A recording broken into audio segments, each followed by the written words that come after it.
On va passer à l'invité du soir. On va parler encore de ce complément d'enquête. Je ne sais pas si vous êtes au courant, mais ça chauffe chez France Télévisions. Les images de Gérard Depardieu, ça pose beaucoup de questions. Voilà, on va en parler un peu plus tard avec Maître Assous, mais on va en parler tout de suite, d'ailleurs, avec Maître Jérémy Assous, qu'il est déjà 20h58. Et aujourd'hui, les images de Gérard Depardieu en Corée du Nord, avec notamment cette histoire avec la petite fille. On y voyait Gérard Depardieu y tenir des propos à caractère sexuel concernant une petite fille. Ces images ont rapidement fait polémique. Yann Moix a déclaré être sûr à 99% que Gérard Depardieu ne parlait pas d'une petite fille. Certains ont annoncé un trafic des images. Et bien aujourd'hui, il semblerait que cette hypothèse soit privilégiée. Jérémy Assous, l'avocat de Yann Moix, va nous en dire un peu plus. Mais avant tout, on regarde cette image qui a fait tant parler et on va vous dire s'il y a eu, bien sûr, montage ou pas. Ce serait incroyable, bien entendu. Regardez. Les femmes adorent faire du cheval. Elles ont le clito qui frotte sur le pommeau de la selle et là, ça... Ah merde, c'est des grosses salopes, ça. Il va même jusqu'à sexualiser une fillette d'une dizaine d'années. Si jamais elle galope, elle jouit. C'est bien, ma fifi, continue. Tu vois, elle se gratte, là.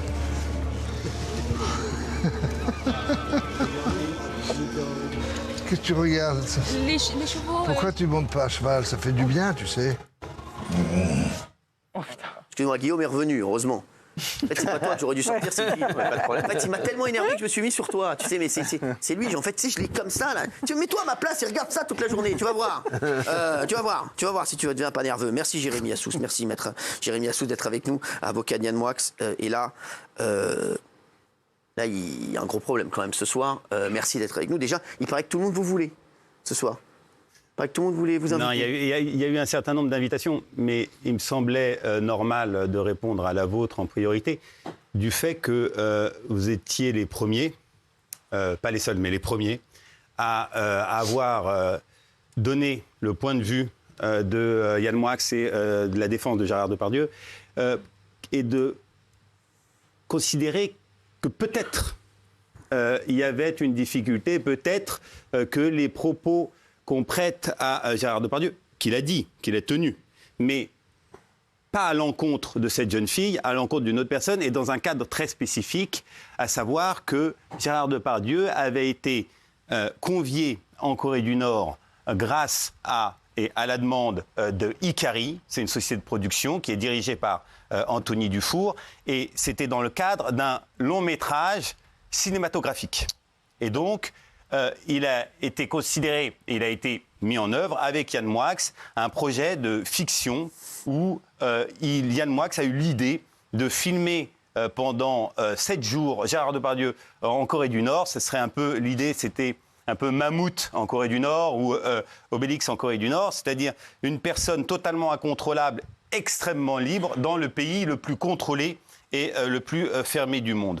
Et donc l'idée c'était que Gérard Depardieu joue son propre rôle en l'exagérant et en donnant énormément de matière au réalisateur, qui est Yann Moix, pour après en faire un long métrage de fiction.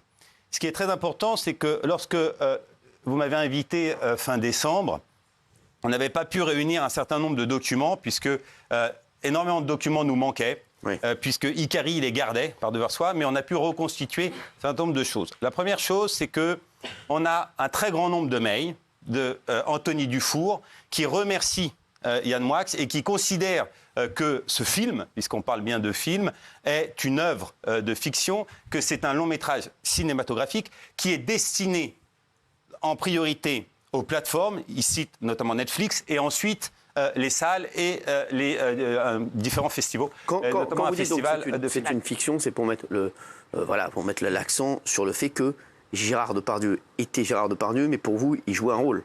Mais il jouait son propre rôle. Quand je dis Gérard Depardieu joue son propre rôle, c'est le contrat qui dit ça. C'est-à-dire qu'il est convenu entre Dufour, le producteur, et Yann Moix, que Yann Moix est l'auteur, le réalisateur du long métrage cinématographique, que Gérard Depardieu a le rôle principal et qu'il faut absolument acquérir les droits d'interprétation de Gérard Depardieu. En Corée du Nord, vous ne pouvez pas y aller avec un scénario, c'est interdit. C'est comme ça. Donc, ce qui était convenu, et d'ailleurs c'est ce que reconnaît Anthony Dufour dans l'article du Monde de ce matin, ce qui était convenu, c'est qu'on y aille sur place et on fait énormément de mise en situation et qu'ensuite, grâce aux 18 heures de rush, aux 20 heures de rush, on puisse, dans le cadre d'un montage, en faire une œuvre, rajouter des personnages, rajouter des bandes son, rajouter des voix off, etc. C'est ce qui s'est passé. Et il était convenu que Anthony Dufour mette ce film à l'écran. Il se trouve que Anthony Dufour, qui est loin d'être courageux, après avoir été extrêmement enthousiaste de 2018, parce que tout ça, le tournage date de 2018, il est extrêmement enthousiaste en 2019, en 2020, mais Gérard Depardieu est mis en examen le 16 décembre 2020 pour les agressions sexuelles. À partir de ce moment-là, Anthony Dufour a un énorme problème, c'est qu'il se dit « mon film ne vaut plus rien. J'ai investi un peu d'argent, je ne peux plus rien en faire parce que qui va vouloir distribuer le film avec Depardieu? Le film est mort. » Et donc, il traîne et il dit à Yann Moix, si tu veux récupérer tes bandes, il n'y a pas de difficulté, tu me donnes 68 000 euros. J'ai investi 68 000 euros, il faut me les rendre. Toi, tu crois en ton film, moi, je veux me retirer. C'est son droit le plus strict. Yann Moix est tout à fait d'accord, mais il dit, voilà, vous m'avez annoncé un budget de 68 000 euros dans lequel il y a les billets d'avion de Gérard Depardieu, il y a le prix du montage, il y a le prix des caméramans, des preneurs de son. Donc, c'est bel et bien une équipe de tournage qui a été envoyée en Corée du Nord. Et Yann Moix, tout à fait normalement, dit, et tout ça c'est prouvé, tout ça on a les documents et ils sont déjà au tribunal. À partir du moment où vous me demandez de vous rembourser 68 000 euros, merci de nous donner justificatif. Et là, Anthony Dufour ne donne rien, parce qu'il n'en a pas de justificatif. Ou en tout cas, peut-être qu'il en a, mais pas à hauteur de 68 000 euros. Donc Yann Moix dit, moi je rembourse à hauteur des dépenses que vous avez faites.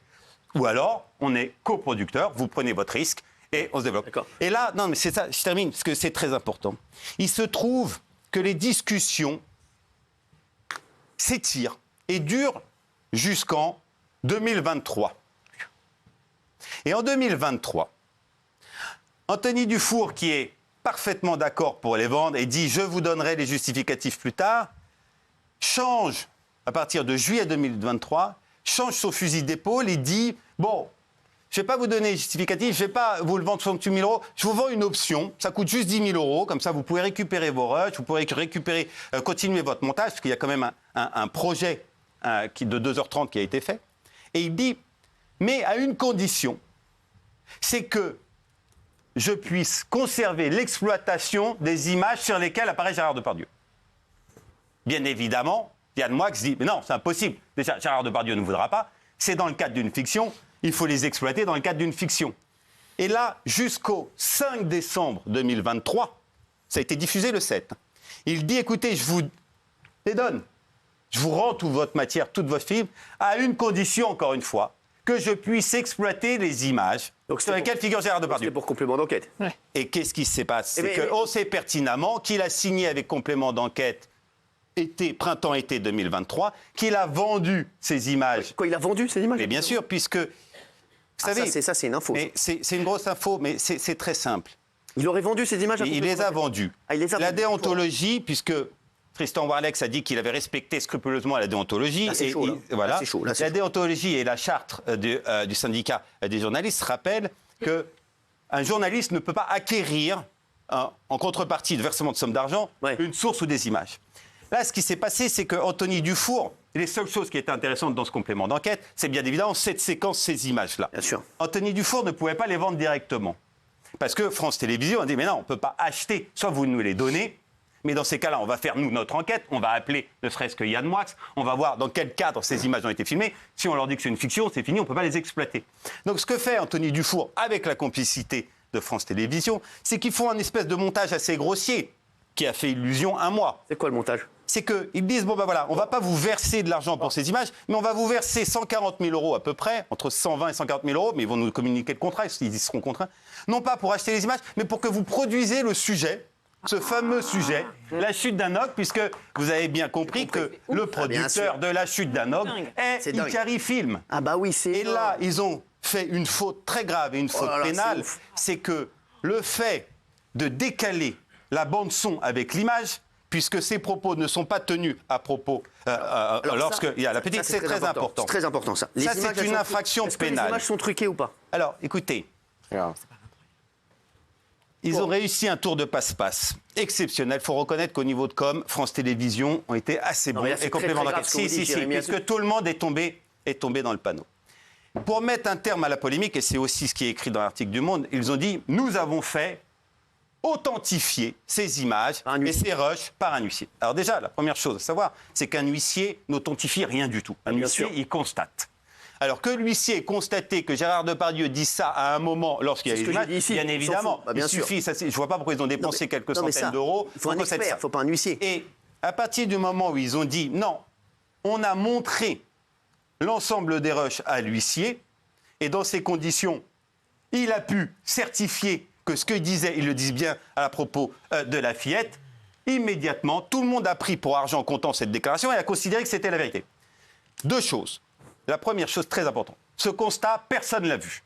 Il refuse de le communiquer. On l'a demandé par l'intermédiaire de différents journalistes, il refuse de le communiquer. Mais j'ai appris tout à l'heure que la police qui fait une enquête sur ce dossier dans le cadre de l'instruction pour agression sexuelle, a exigé, tout comme elle a demandé à ce que Yann Moix soit entendu et qu'il donne sa version dans le cadre des conditions d'enregistrement, ce qu'il va faire bien évidemment, elle a exigé également de la part de France Télévisions et d'Icari Film qui communiquent les rushs et le constat. Et ces derniers ont refusé.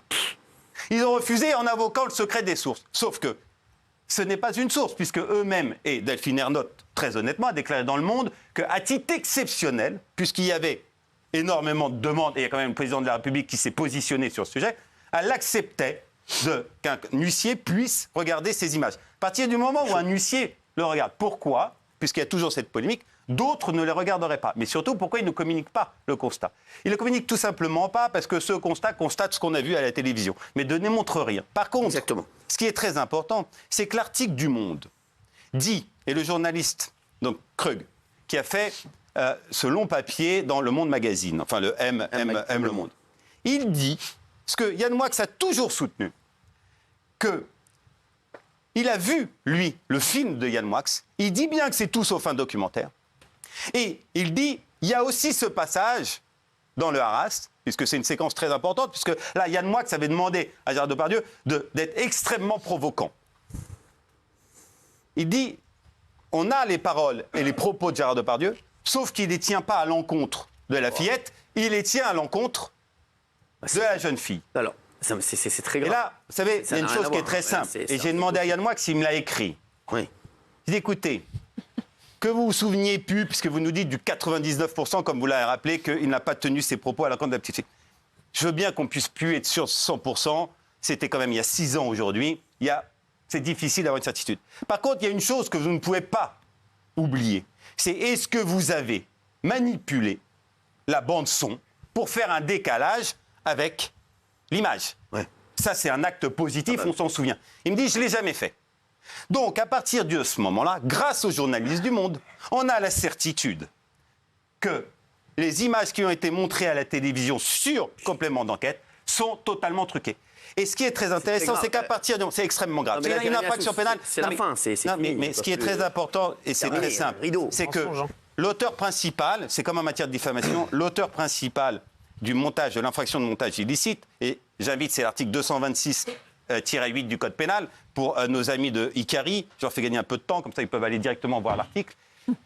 L'auteur principal, c'est bien évidemment France Télévisions. Comme en matière de diffamation, c'est le directeur de publication. Mais les complices de cette infraction sont les co-réalisateurs. Bien sûr. Et là, il y a 3 co-réalisateurs. Il y a Damien Ferrette, Daniel Viala et Emmanuel Baert. Et ces personnes-là vont se défendre, puisqu'elles risquent une condamnation et elles vont être poursuivies devant le tribunal correctionnel. Ces personnes-là vont dire, mais attendez, moi, j'ai travaillé avec les matières qu'on m'a données. Et pour se défendre, sauf si elles ont envie d'être condamnées, elles vont bien évidemment communiquer les matières qu'on leur a données. Et là, on va le voir. Donc, il y a une manière très simple de mettre un terme à cette polémique. Soit Yann Moix dit n'importe quoi. Et dans ces cas-là, communiquez-nous les rushs, puisque vous savez, alors le téléspectateur ne sait peut-être pas, mais vous pourrez le confirmer, dans n'importe quelle caméra de ce type de caméra qu'elle enregistre, il y a ce qu'on appelle un timecode. Oui. Et un timecode pour l'image, il y a un timecode pour le son. Ça, on voit s'il y a eu un montage ou pas. Exactement. On ne peut pas tricher. Oui. Donc plutôt que de faire appel à un huissier, faites appel à un expert. Un Exactement, expert c'est ce qu'on a audiovisuel. dit ici. Et j'invite surtout, et c'est pas sans plaisir, que j'invite l'ARCOM sur ce plateau quand même, de parler un peu de l'ARCOM, de veiller à ce qu'elle puisse faire une enquête. Elle en a le pouvoir. Bien sûr. Et donc l'ARCOM va pouvoir demander à France Télévisions, qui aura obligation de communiquer l'intégralité des rushs qu'elle n'a pas, puisque c'est une production externe, donc elle va le demander à Ikari, puisqu'ils ont une garantie de bonne fin, qui va le communiquer. Et là, on s'apercevra de quoi? Que depuis le début, ce cher Anthony Dufour, puisqu'il n'arrivait pas à retomber sur ses pieds ou à retrouver ces quelques deniers qu'il a dépensés, n'a pas hésité à trahir Yann Moix en vendant ces images qui étaient destinées à un long métrage cinématographique dans lequel Depardieu joue son propre rôle et à les présenter au public, à France Télévisions, comme des informations d'intérêt général. Alors, et ça s'appelle un abus de confiance. C'est aussi une infraction pénale. Et il en répondra devant les juridictions correctionnelles. Maître, on dit que cette affaire serait suivie au plus haut niveau. Aujourd'hui, les révélations que vous faites ce soir en direct à 21h13 sur C8, vous êtes conscient que là, c'est tout France Télévisions qui peut vaciller. C'est pas que complément d'enquête. Je ne sais pas qui va vaciller chez France Télévisions. C'est extrêmement grave. Mais c'est extrêmement grave puisque on a lynché un homme qui a plus donné qu'il a reçu de la France quand même. Alors après, qui est un immense. Mais je ne suis pas le conseil de Gérard Depardieu. Il a d'excellents avocats. Il n'y a pas de difficulté là-dessus. Mais je dis simplement une chose. Sur le reste des affaires, non. de ça. Oui. Toute la polémique sur Depardieu vient de cette phrase. C'est cette phrase qui lui a fait énormément et qui. Non, il y avait d'autres choses avant. Non. À partir du moment où il lui a attribué cette phrase, il est disqualifié socialement. Parole des femmes. Il devient inaudible. Ça a été le déclencheur sur ce J'entends. Toujours est-il qu'il y a des personnes qui sont peut-être un peu mieux informées que nous, ou en tout cas que moi. Notamment le président de la République. Ouais. Le président de la République a dit à juste titre qu'il y avait une polémique. Là, c'est plus une polémique, il y a des procès, il y a du contentieux, et ils peuvent y mettre un terme très facilement en donnant l'intégralité des rushs. Le président de la République s'est littéralement fait insulter, puisque j'ai vu sur un plateau que certaines personnes lui demandaient expressément de se taire. Alors qu'il n'a juste fait qu'une seule chose, il a rappelé un principe de base, c'est la présomption d'innocence, et il a quand même rappelé que ces faits et la version qui était donnée par complément d'enquête était contestée. Voilà. Aujourd'hui, elle est totalement contestée. Donc, donnez-nous le constat, on va voir ce qu'il contient. Donnez-nous les rushs. Donnez-nous le film de Yann Moix que M. Krug a vu. Et c'est un film qui ne peut pas disparaître puisque j'ai, moi, 44 attestations de personnes qui l'ont vu, puisque des producteurs l'ont vu, un certain nombre de publics l'ont vu. Et il y avait un lien qui part de chez Dufour, j'ai à peu près 75 mails, un lien Vimao, de Dufour qui envoie le film aux uns et aux autres. Donc, qu'on puisse, nous, public, vous, public, et nous, juristes et avocats de l'Enmox, rétablir la vérité. La vérité est de notre côté. D'accord. Et les condamnations seront pour eux. Et les condamnations vont être extrêmement lourdes, puisque là, il y a... Dites-nous ce qu'ils risquent. Alors, en ce qui concerne le montage illicite, la peine est très mesurée, puisque c'est 15 000 €, 1 an de prison. En ce qui concerne l'abus de confiance, c'est un peu plus sévère. C'est le recel de l'abus de confiance, c'est en bande organisée. Non, mais au-delà du juridique, de l'aspect juridique, sachez que... Mais M. Dufour ne mérite plus de diriger une société de production. Et pour France Télévisions, bien évidemment, il va falloir en tirer les conséquences. Pourquoi? Parce que France Télévisions ait été dupée par un de ses producteurs externes. Ça arrive. Tu vérifies qu'on ça arrive malheureusement régulièrement. Non, mais la différence, c'est qu'ils ont couvert la méthode de l'huissier. Tristan Warlex a dit, moi, je rapporte la preuve que tout ce qui a été diffusé est conforme à la réalité et à la vérité, parce que j'ai l'huissier. Sauf que là, ils ont automatiquement demandé à la production, à Ikari, donnez-nous tous les rushs. Donc soit ils se sont contentés de 3 extraits et ils ont couvert cette infraction, ils ont couvert ce détournement, et dans ces cas-là, il est normal qu'ils en répondent, soit... Mais en fin de compte, pour résumer, c'est simple. Ils sont complices ou incompétents. Il faut choisir. Mais dans tous les cas, il y aura une sanction. Dans tous les cas, merci, Maître Jérémy Assous, d'avoir été avec nous. On l'a lancé une bombe ce soir. Bien sûr, on va en reparler lundi. En tout cas, merci d'avoir été avec nous et de nous avoir fait ces révélations incroyables en direct ce soir. Tout de suite, c'est Bienvenue au Monastère sur C8. Merci à tous.